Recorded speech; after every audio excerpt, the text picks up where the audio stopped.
बोलो गणगौर माता की जय, ईसर गणगौर की जय। दोस्तों आज हम आपको सुना रहे हैं ईसर गणगौर की कहानी। तो चलिए सुनते हैं गणगौर की कहानी। और जो भी बीच में कहानी सुन रहे हैं वो बीच में हुकारा भरते जाएं, जिससे कहानी जो नहीं भी कह रहे हैं उनको भी कहानी कही हुई मानी जाती है।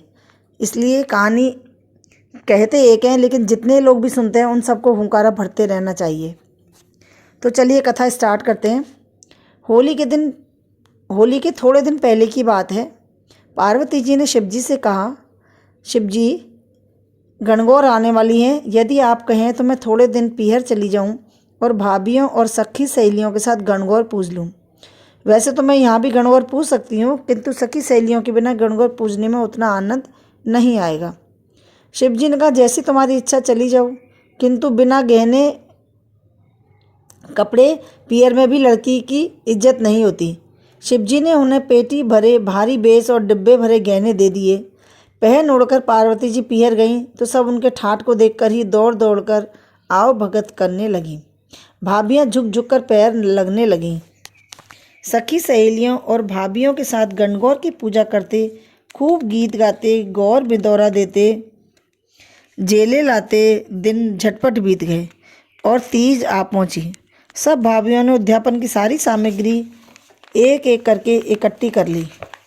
पार्वती ने तो अब तक कुछ भी नहीं मंगाया था। तीज को सुबह सवेरे शिव जी पार्वती जी को लेने पहुँचे और कुएं की पाल पर बैठकर भांग पीने लगे। राजा को पता लगा कि शिव जी आए हैं। पार्वती को देखकर वो लोग जान चुके थे कि इनके पास पैसे की कोई कमी नहीं है। उन्होंने शिव जी को आदर से महल में बुलवाया और 36 तैयारियां 32 व्यंजन बनवाए। पार्वती जी ने शिव जी से कहा, हे स्वामी, मेरी तो उद्यापन की कोई तैयारी नहीं हुई है, मैं उद्यापन कैसे करूंगी। तो शिव जी ने उन्हें एक अंगूठी दी और कहा, इससे जो भी कहोगी वह सब सामान आ जाएगा। पार्वती जी ने ऐसा ही किया। उनकी तैयारी देखकर भाभियाँ कहने लगीं, भाई जी हम तो कब से तैयारी कर रहे हैं, तब भी आप जितनी तैयारी नहीं कर पाए। सबने खूब धूमधाम से उद्यापन किया और फिर शिव जी को भोजन परोसा गया। शिव जी को मजाक सूझी। उन्होंने सोचा, यदि मैं सारा भोजन खा जाऊं तो पार्वती जी क्या खाएंगी। उन्होंने ऐसा ही किया।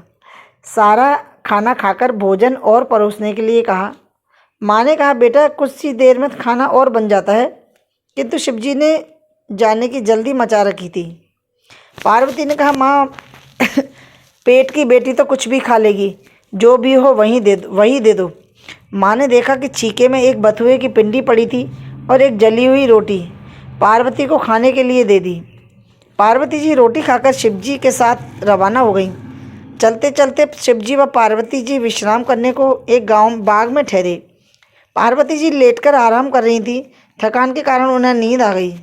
शिव जी को मजाक सूझा।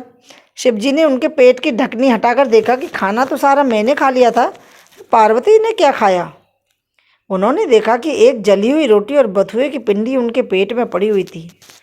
थोड़ी देर में पार्वती जी उठी तो शिव जी से पूछा, हे पार्वती, माँ बाप के यहाँ से क्या माल खा कर आई हो। पार्वती जी ने कहा, हे स्वामी, मैंने वही खाया जो आपने खाया है। शिव जी ने कहा, पार्वती जी झूठ मत बोलो, एक जली हुई रोटी और बथुए की पिंडी है पेट में तो। पार्वती जी ने कहा, हे स्वामी, आपको कैसे पता चला। उन्होंने कहा, मैंने पेट की ढकनी खोलकर देखा था। पार्वती जी ने कहा, स्वामी यह तो बहुत गलत बात है। औरत पीहर की इज्जत ससुराल में और ससुराल की इज्जत पीहर में रखती है। आगे आने वाले कलयुग में इसका बुरा प्रभाव पड़ेगा, इसलिए आज से आप पेट की ढकनी को ढक दीजिए। आप पेट की ढकनी को उल्टा कर दीजिए, जिससे कभी भी कोई भी पेट की ढकनी खोलकर ना देख सके और आज की तरह नहीं हो। शिव जी ने कहा, ठीक है पार्वती जी, मैं ऐसा ही करता हूँ। और शिव जी ने पेट की ढकनी को उल्टी कर दिया। तब से ही पेट की ढकनी बंद हो गई, जिसको हम हटाकर नहीं देख सकते। शिव पार्वती जी फिर चल पड़े। कुछ आगे जाकर पार्वती जी बोली, स्वामी जी मैं तो सुहाग के बोझ से दबी जा रही हूँ। शिव जी ने कहा, तो संसार में सुहाग बांट दो। सबको जानकारी दे दी गई। पार्वती जी सुहाग बांट रही हैं। नीची कौम की औरतें जिनके पास ना गहने थे ना कपड़े थे, वो तो जल्दी जल्दी जैसी जो पहने बैठी हुई थी जल्दी जल्दी दौड़ दौड़ कर चली गईं। पार्वती जी ने उन्हें टोकरे भर भर कर सुहाग बांट दिए। बनिए ब्राह्मण और ऊंची जात की औरतें सज संवर कर धीरे धीरे पहुंची तो सारा सुहाग बंट चुका था। शिवजी ने कहा, पार्वती जी तुम्हारी खास सहेलियां तो अब चली आ रही हैं, उन्हें भी तो सुहाग देना होगा ना। तब पार्वती जी ने कहा, मैं ये भी दे दूंगी, आप देखते जाइए। तब पार्वती जी ने उंगलियों में से लगी मेहंदी में से थोड़ी सी मेहंदी, आँखों में से काजल, तिलक में से रोली निकालकर हथेली में थोड़ा पानी डालकर घोला और उन औरतों के छींटा दिया। जिसके पूरा छींटा लगा उसे पूरा सुहाग मिला, जिसके अधूरा छींटा लगा उसको अधूरा सुहाग मिला। इस तरह से शिव पार्वती जी भ्रमण करते हुए अब कैलाश पहुंच गए। बोलो शिव पार्वती की जय। इसके बाद सभी गणेश जी की कहानी सुने।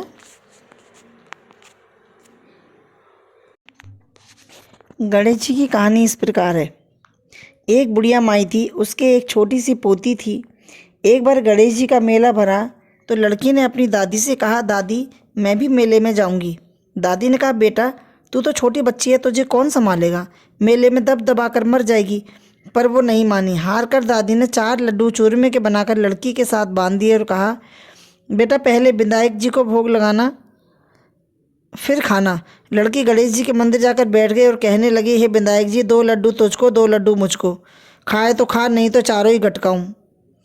इस प्रकार शाम हो गई, मेला बिछड़ने लगा, लेकिन गणेश जी लड्डू खाने नहीं आए। लड़की ने फिर गणेश जी से करुणा में पुकार करी, आप लड्डू खा लो तो मैं अपने घर जाऊं, मेरी दादी मेरी राह देख रही होगी। विधायक जी लड़की की प्रार्थना से प्रभावित होकर बोले, बच्ची लड्डू खिला दे। लड़की ने गणेश जी को अपने हाथों से लड्डू खिलाया। तब गणेश जी ने कहा, लड़की कुछ मांग ले। लड़की ने कहा, मुझे तो मांगना ही नहीं आता। गणेश जी ने कहा, कुछ भी मांग ले। लड़की ने कहा, ठीक है दे दीजिए। गेहूं की गाड़ी में घी का चरू दें, रिमझिम करते सिर से पाँव तक गहने दें, चटके की चाल दें, पटके की मौत दें, दादी की आंखें दें, महल मालिया जाली झरोका दें, पूत पालने साईं सेज में, गोद भतीजा थली भरी जूतों की दें, कोने भरे लाठी की, गाय ग्वाड़े भैंस बाड़े दें, दूध कढ़ाई चढ़ने को रथ, सोने के लिए सोड़ पलंग दें। गणेश जी ने कहा, भाई तू तो कह रही थी कि तुझे मांगना ही नहीं आता, दुनिया भर का सुख मांग लिया तूने तो। लड़की ने कहा, देखो देव तो इतना ही दो, नहीं तो कुछ मत दो। गणेश जी ने कहा, ठीक है आंखें बंद कर। लड़की ने आंख बंद की तो वैसा ही हो गया। इधर दादी चिंता कर रही थी, मेले में जाकर आने वालों से पूछ रही थी कि अरे मेरी पोती को देखा था क्या, लेकिन किसी ने हाँ नहीं भरी। रात होने को आई और वह अब तक नहीं आई। अगर उसे कुछ हुआ तो मैं छत पर चढ़कर मर जाऊंगी। तभी लोगों ने कहा, बुढ़िया देख तेरी लड़की रथ पर चढ़ी रिमझिम करती आ रही है। तभी उसकी दादी की आंखों में रोशनी भी आ गई। उसने अपनी पोती से पूछा, यह सब कैसे हुआ। लड़की ने कहा, गणेश जी टूटे हैं। ये गणेश जी इस लड़की को टूटे, जैसे हम सभी पर कृपा बरसाना। कहने सुनने वाले को सभी पर अपनी कृपा बनाए रखना। कहता न सुनता रहा, हुकारा भरता ना। सबको ऐसे ही आशीर्वाद देते रहना।